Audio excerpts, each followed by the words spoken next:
cold balls. Yeah, that's hello my friends, ನಾನು ಮಳವಳ್ಳಿ ಮಂಜ. ಈ ವಿಡಿಯೋದಲ್ಲಿ ಏನಪ್ಪಾ ಅಂದ್ರೆ ರಾಜೀವ್ ಗಾಂಧಿ ವಸತಿ ನಿಗಮದ ಮನೆಗಳು ವಿಡಿಯೋ ಮಾಡೋದ್ರಿಂದ ಕೆಲವೊಂದು ಕಾಮೆಂಟ್ಗಳು ಬಂದಿತ್ತು.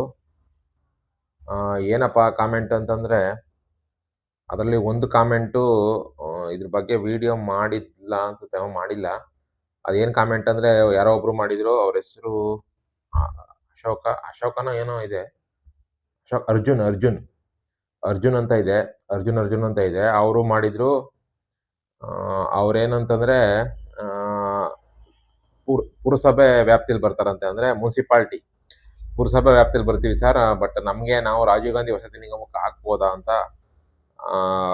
ಇದ್ ಮಾಡಿದ್ರು, ಕಾಮೆಂಟ್ ಮಾಡಿದ್ರು.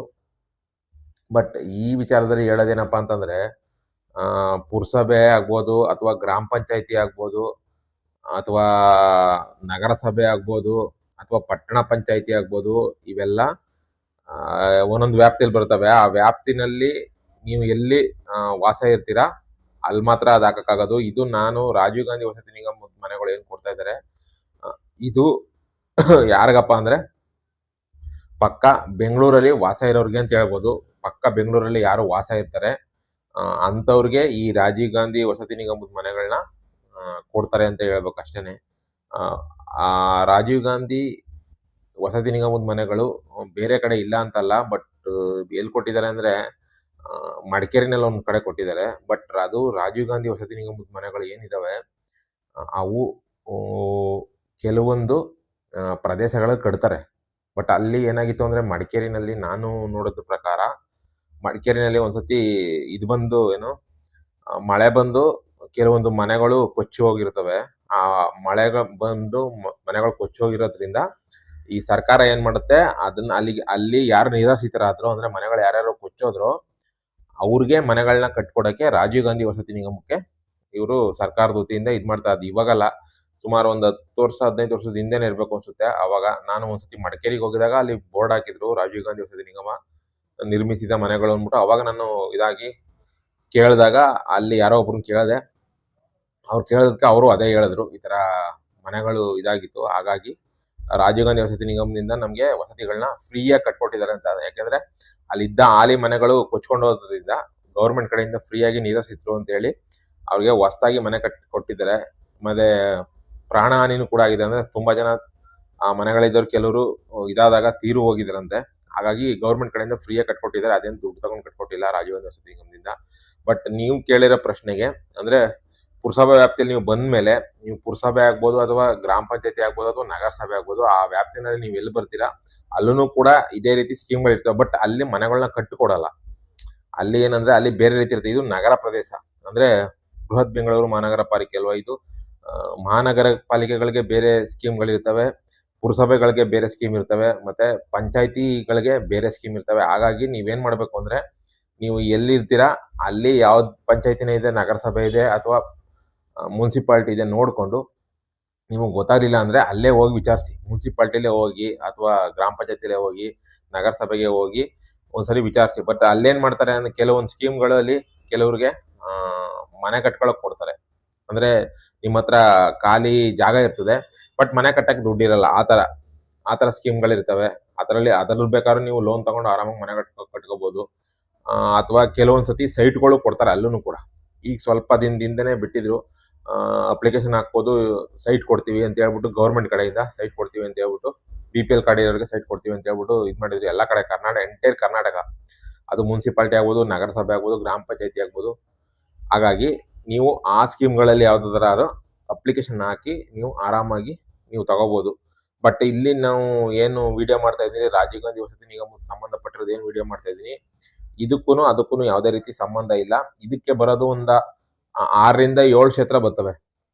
6ರಿಂದ 7 ಕ್ಷೇತ್ರ ಬರ್ತವೆ. ಆ 6ರಿಂದ 7 ಕ್ಷೇತ್ರಗಳು ಏನ್ ಬರ್ತವೆ, ಆ ಕ್ಷೇತ್ರಗಳಲ್ಲಿ ಇರುವಂತ ಜನರಿಗೆ ಮಾತ್ರ, ಆ ಕ್ಷೇತ್ರದಲ್ಲಿ ಇರುವಂತ ಜನಗಳಿಗೆ ಮಾತ್ರ ಈ ಸ್ಕೀಮು ಇದಾಗುತ್ತೆ.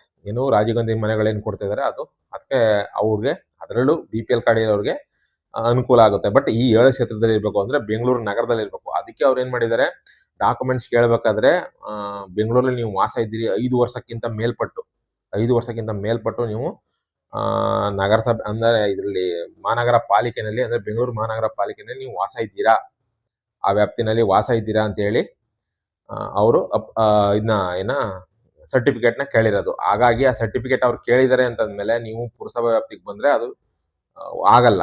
ಹಾಗಾಗಿ ನಾನು ಹೇಳ್ತಾ ಇದ್ದೀನಿ, ನಿಮ್ಗೇನು ಬೇಕು ಅಂದರೆ ನೀವು ಅಲ್ಲೇ ಪುರಸಭೆಯಲ್ಲೇ ಕೇಳ್ಕೊಂಡು, ಅಥವಾ ನೀವು ಯಾವ ನಗರಸಭೆ ವ್ಯಾಪ್ತಿಯಲ್ಲಿ ಎಲ್ಲಿದ್ದೀರಾ ಅಲ್ಲೇ ಕೇಳ್ಕೊಂಡು ಅಲ್ಲೇ ಅರ್ಜಿ ಹಾಕಿ, ಅಲ್ಲೇ ಕೆಲವೊಂದು ಸ್ಕೀಮ್ಗಳು ಇರ್ತವೆ, ಅಲ್ಲಿ ತಗೋಬೇಕು ಅಷ್ಟೇ ಹೊರತು ನೀವು ಇಲ್ಲಿಗೆ ಅಲವಲ್ಲ. ನೀವು ಏನೋ ಬೇರೆ ಒಂದು ಕೆಲಸಕ್ಕೆ ಏನೋ ಬಂದಿರ್ತೀರ ಇಲ್ಲಿ ಬೆಂಗಳೂರಿಗೆ, ಬಟ್ ಸ್ವಲ್ಪ ದಿನ ವೆಯ್ಟ್ ಮಾಡಬೇಕಾಗುತ್ತೆ.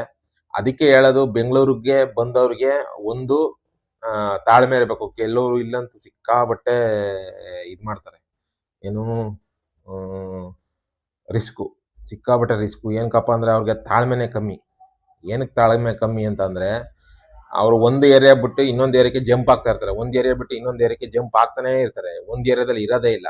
ಅದಕ್ಕೆ ಹೇಳೋದು, ಬೆಂಗಳೂರಿಗೆ ಬಂದಾಗ ಪರ್ಟಿಕ್ಯುಲರ್ಲಿ ಒಂದು ಏರಿಯಾದಲ್ಲೇ ಇರಬೇಕು. ಯಾಕೆಂದರೆ ಪರ್ಟಿಕ್ಯುಲರ್ ಒಂದು ಏರಿಯಾದಲ್ಲಿ ಇದ್ದಾಗ ನೀವು ರೇಷನ್ ಕಾರ್ಡ್ ಆಗ್ಬೋದು, ಅಥವಾ ವೋಟರ್ ಐ ಡಿ ಆಗ್ಬೋದು, ಆಧಾರ್ ಕಾರ್ಡ್ ಆಗ್ಬೋದು, ನೀವು ಅಲ್ಲಿಗೆ ಶಿಫ್ಟ್ ಮಾಡಿಸ್ಬೋದು. ಅಂದರೆ ಅವಾಗ ನಿಮಗೆ ಅಲ್ಲಿ ಬರ್ತಕ್ಕಂಥ ಸ್ಕೀಮ್ಗಳಾಗ್ಬೋದು, ಅಥವಾ ಯಾವ್ದಾದ್ರು ಒಂದು ಸರ್ಕಾರಿ ಸೌಲಭ್ಯಗಳಾಗ್ಬೋದು, ಅವು ನಿಮ್ಗೆ ಸಿಗ್ತವೆ. ನೀವು ಅದನ್ನು ಬಿಟ್ಬಿಟ್ಟು 3 ತಿಂಗಳು ಜೆ ಪಿ ನಗರದಲ್ಲಿರೋದು, 3 ತಿಂಗಳು ರಾಜಾಜಿನಗರದಲ್ಲಿರೋದು, ಇನ್ನೊಂದು 3 ತಿಂಗಳು ಯಲಹಂಕಕ್ಕೆ ಬರೋದು, ಇನ್ನೊಂದು 3 ತಿಂಗಳು ಯಶವಂತಪುರಕ್ಕೆ ಹೋಗೋದು, ಆ ಥರ ಒಂದು ಏರಿಯಾದಿಂದ ಇನ್ನೊಂದು ಏರಿಯಾಕ್ಕೆ ದಯವಿಟ್ಟು ಜಂಪ್ ಆಗಬೇಡಿ. ಅದನ್ನೇ ಹೇಳ್ತಾ ಇರೋದು. ದಯವಿಟ್ಟು ಯಾರು ಜಂಪ್ ಆಗಲ್ಲ ಅವ್ರಿಗೆ 100% ಈ ಥರ ಮನೆಗಳು ಸಿಕ್ಕೇ ಸಿಗುತ್ತೆ. ಮನೆಗಳು ಸಿಗುತ್ತೆ ಅನ್ನೋಕ್ಕಿಂತ ಹೆಚ್ಚಾಗಿ ನಿಮಗೆ ಡಾಕ್ಯುಮೆಂಟ್ಸ್ಗಳಾಗ್ತವೆ. ಅವಾಗ ನೀವು ಒಂದು ಏರಿಯಾದಲ್ಲಿ ಒಂದು 3 ತಿಂಗಳು 6 ತಿಂಗಳು ಇದ್ಬಿಟ್ಟು ಹೊಂಟೋದ್ರೆ ಅಲ್ಲಿ ಜನಗಳ ಪರಿಚಯ ಆಗಲ್ಲ. ಈಗ ನೀವು ಒಂದು ಏರಿಯಾದಲ್ಲಿ ಇತ್ತು ಅಂದರೆ ಒಂದು ಅಪ್ಪಿತಪ್ಪಿ ಒಂದು 4 ವರ್ಷ 5 ವರ್ಷನಾದ್ರು ಇತ್ತು ಅಂದರೆ ಅಲ್ಲಿ ಜನಗಳ ಪರಿಚಯ ಆಯ್ತಾರೆ. ಅವರೇನೆ ಹೇಳ್ತಾರೆ ನಿಮಗೆ, ಇಲ್ಲಿ ಮನೆಗಳು ಕೊಡ್ತಾರೆ, ಸೈಟ್ಗಳು ಕೊಡ್ತಾರೆ, ಮನೆಗಳು ಕಟ್ಕೊಡ್ತಾ ಇದ್ದಾರೆ, ಅಪ್ಲಿಕೇಶನ್ ಹಾಕಿ ಅಂದ್ರೆ ಅವರೇ ನಿಮಗೆ ಸ್ವಲ್ಪ ತಿಳುವಳಿಕೆ ಕೊಡ್ತಾರೆ. ಯಾಕಂದ್ರೆ ಅಲ್ಲಿ ಜನಗಳ ಹಾಕೋದು ಗೊತ್ತಾಗುತ್ತೆ ನಿಮಗೆ. ಅದನ್ನ ಬಿಟ್ಬಿಟ್ಟು ನೀವು ಒಂದು ಏರಿಯಾದಲ್ಲಿ 6 ತಿಂಗಳು, ಒಂದು ಏರಿಯಾದಲ್ಲಿ 3 ತಿಂಗಳು ಈ ತರ ಮಾಡ್ಕೊಂಡು ಹೋದ್ರೆ ನೀವು ಎಲ್ಲೂ ಇರಕ್ಕಾಗಲ್ಲ. ಇಲ್ಲೂ ಬೆಂಗಳೂರಲ್ಲೂ ಇರಕ್ಕಾಗಲ್ಲ, ಊರಿಗೆ ಹೋದ್ರೆ ಊರಲ್ಲೂ ಇರಕ್ಕಾಗಲ್ಲ. ಹಾಗಾಗಿ ದಯವಿಟ್ಟು ನೀವು ಬೆಂಗಳೂರಿಗೆ ಬಂದು ಇದ್ರೆ ಒಂದು ಏರಿಯಾದಲ್ಲಿ ಇದ್ಬಿಟ್ಟು ಡಾಕ್ಯುಮೆಂಟ್ಸ್ ಮಾಡ್ಕೊಂಡು ಬೇಕಾದ್ರೆ ನೀವು ಆಗ ಅಪ್ಲಿಕೇಶನ್ ಹಾಕಿದ್ರೆ ನಿಮಗೆ ಮನೆಗಳು ಸಿಗುತ್ತೆ. ಬಟ್ ಅವ್ರು ಕೇಳಿರೋ ಪ್ರಕಾರ ಅವರೇ ಹೇಳಿದ್ದಾರೆ ಪುರಸಭಾ ವ್ಯಾಪ್ತಿನಲ್ಲಿ ನಾವು ಬರ್ತೀವಿ ಅಂತ. ಹಾಗಾಗಿ ಪುರಸಭಾ ವ್ಯಾಪ್ತಿಯಲ್ಲಿ ಇರೋರಿಗೆ ಅದು ಆಗಲ್ಲ. ದಯವಿಟ್ಟು ನೀವು ನಿಮ್ಮ ಪುರಸಭಾ ವ್ಯಾಪ್ತಿ ಯಾವುದೇ ಇರ್ಬೋದು, ಆ ಪುರಸಭಾ ವ್ಯಾಪ್ತಿಯಲ್ಲಿ ನೀವು ಹೋಗಿ ವಿಚಾರಿಸಿ ಅಲ್ಲಿ ಮನೆ ಕಟ್ಕೊಳಕ್ಕಿದೆಯಾ ಅಥವಾ ಸೈಟ್ ಕೊಡಕ್ಕಿದೆಯಾ. ಅಲ್ಲಿ ಈಗ ಸೈಟ್ ಕೊಡ್ತಾವ್ರೆ ಅನ್ಸುತ್ತೆ ನನ್ನ ಪ್ರಕಾರ. ಸ್ವಲ್ಪ ದಿನದಿಂದ ಎಲ್ಲ ಮೈಕಲ್ಲೆಲ್ಲ ಸಾರಿಸಿದ್ರು, ಕೊಡ್ತೀವಿ ಸೈಟ್ ಕೊಡ್ತೀವಿ ಅಪ್ಲಿಕೇಶನ್ ಹಾಕಿ ಅಂತ. ಅದು ಆನ್ಲೈನಲ್ಲೇ ಅಪ್ಲಿಕೇಶನ್ ಅರ್ಜಿನ ಸಲ್ಲಿಸಬೇಕು. ಯಾವುದೇ ಪುರಸಭೆ ಆಗ್ಬೋದು, ಯಾವುದೇ ನಗರಸಭೆ ಆಗ್ಬೋದು, ಎಂಟೈರ್ ಕರ್ನಾಟಕ. ಹಾಗಾಗಿ ನೀವು ಹೋಗಿ ಅಪ್ಲಿಕೇಶನ್ನ ಅಲ್ಲಿ ಕೇಳಿ, ಯಾವುದು ನಿಮ್ಮದು ಪುರಸಭೆ ಬರ್ತದೆ ಆ ಪುರಸಭೆನಲ್ಲಿ ಕೇಳಿ ಅರ್ಜಿಗಳನ್ನ ಹಾಕ್ಬೋದು ಅಂತ ಹೇಳ್ತಾ, ಹಾಗೆ ಈ ವಿಡಿಯೋ ನೋಡಿದ್ದಕ್ಕೆ ತುಂಬ ಥ್ಯಾಂಕ್ಸ್. ಹಾಗೆ ನನ್ನ ಮಳವಳ್ಳಿ ಮಂಜ ಯೂಟ್ಯೂಬ್ ಚಾನಲ್ ಸಬ್ಸ್ಕ್ರೈಬ್ ಮಾಡಿಕೊಂಡು ವಿಡಿಯೋಗಳನ್ನ ನೋಡ್ತಾ ಇದ್ದೀನಿ.